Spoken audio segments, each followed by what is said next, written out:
I'm breaking one big cardinal rule in my playbook here on YouTube tonight, friends. Doing a video while the game is happening.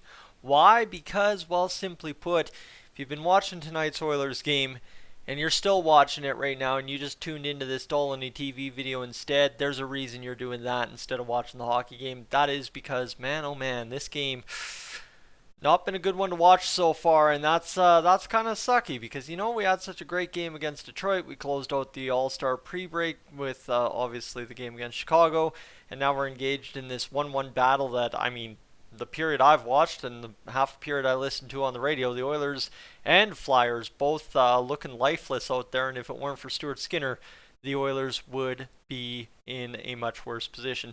Anyway, friends, this is Dolynny TV. Good afternoon, good evening, wherever you're tuning in from. Great pleasure to have you along today. Again, a shout out to my friends across the world. I put out that call about the friends in New Zealand, and we had friends from Australia and closer to the international date line as well, and that was fantastic to see in the chat. But again, friends, if you're new to the channel, what I want you to do as well is consider hitting that subscribe button here on Dolynny TV. I'd love to have you aboard. We are closing in on that 10,500 subscriber mark.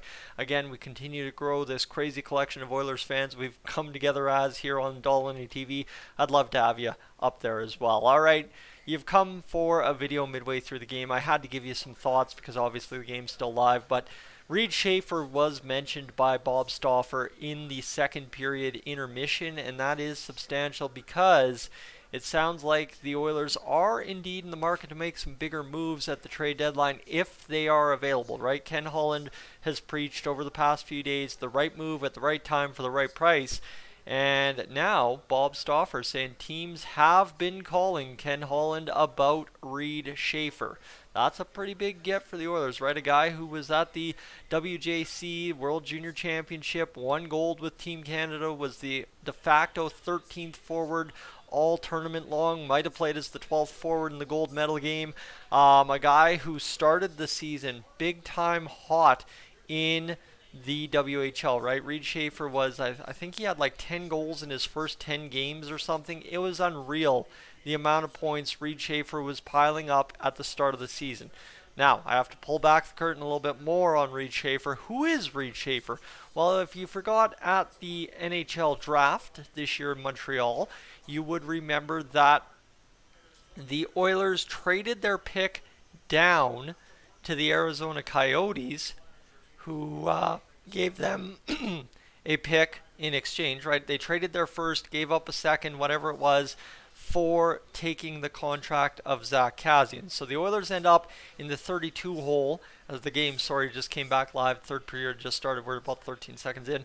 The Oilers started in the 32nd hole for the draft when it came time to pick in the first round, and they chose Reid Schaefer of the Seattle Thunderbirds. Now, I don't know what you know about the Seattle Thunderbirds this season in the WHL, but they have loaded up in the American division. Of course, you might know as well, they just acquired from the Edmonton Oil Kings officially because he's been sent down to junior after playing half the year with the Arizona Coyotes, Dylan Guenther, former Edmonton Oil King. That team is absolutely stacked now in the Seattle Thunderbirds.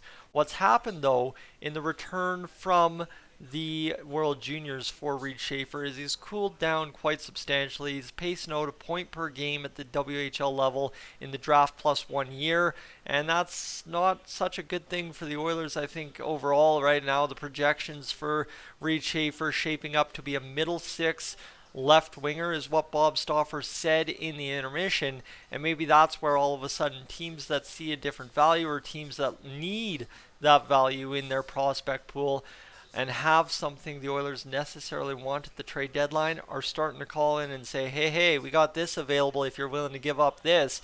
And Reid Schaefer now suddenly a popular piece of Oilers property within the farm system. And I guess that's a good thing, right? Is, you know what, if we had no news on any of our prospects being wanted by other teams, and obviously too, I think there were some questions at the NHL draft when the Oilers chose Reid Schaefer over some of the guys that were available later on in the draft, is, you know what? Yeah, it's kind of one of those things. It's good to see that a player like Schaefer, after having those questions, has value. You have an ability to go out there and maybe gauge something for now in exchange for something down the road. It's a nice thing to have because, right, you want to know that the guys you're drafting and developing have value to other people, because then that means that they do truly have value at the NHL level, right? If another team values that prospect enough to give you what you need right now to make it work for later down the road for them in exchange, that is bar none draft and development, right? I mean, it's tough. Sorry, I keep getting distracted by the game. I don't know why. It's all trash, but it's just one of those things where it's a really good sign that the Oilers are doing things the right way at long last, and that's a huge get. I just mean as an Oilers fan to see that, but just to give you an idea more or less about Reid Schaefer here. I don't think I've made it too clear about Reid Schaefer as a hockey player and what he's doing right now. The elite prospects playing with the WHL Seattle Thunderbirds, right? He's an Edmonton Oilers prospect as well, from Edmonton, Alberta. You know how we like our kids from Edmonton. He's averaged only 5 points over the last 10 games, so that's not so solid. Sorry, 5 points in the last 10 games. 6'3", 214. He's a heavy left-hand shot. Big kid out there as well. And right now you kind of see how he's projected out to do this season in the WHL. He's projected at 56 points in 56 games, so not such a bad season, but still not a really great season either. He's got 56 penalty minutes in 35 games, and is projected to put up just about the same amount of points as he did last year, 58 points in 66 games. He's got 19 goals, in 16 assists for 35 points in 35 games. Sorry, having the game on is so distracting while trying to do a video.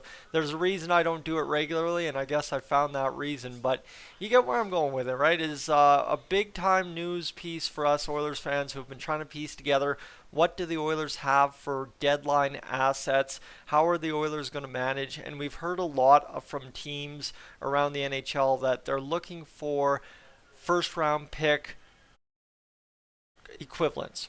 Sorry, I guess Derek Ryan just took a kneeing or a high sticking or something, but first round pick equivalents, right? And that's something that Reid Schaefer would be. He's a first round pick, he's a draft and development guy, and he would be an equivalent to a first round pick for the Oilers at the current point in price terms. So that's where we stand, right? Bob Stauffer makes notice that the Oilers are indeed potentially getting calls on Reid Schaefer, and that is going to be an asset potentially used by Ken Holland when it comes to the NHL trade deadline. So folks, again, these kind of videos are going to continue to pile up over the course of the season. I apologize. It'll all culminate in a live stream on March 3rd when we go 8 hours from 7 o'clock to 3:30 in the afternoon live here on Dolynny TV, breaking down NHL trade deadline day. I look forward to finding out exactly how this all shakes out with you. But for right now, I'm going to get back to the hockey game and this Oilers penalty kill. I'm Tyson, this is Dolynny TV. Thanks so much for tuning in. I'll catch you post game. I'm up on out of here.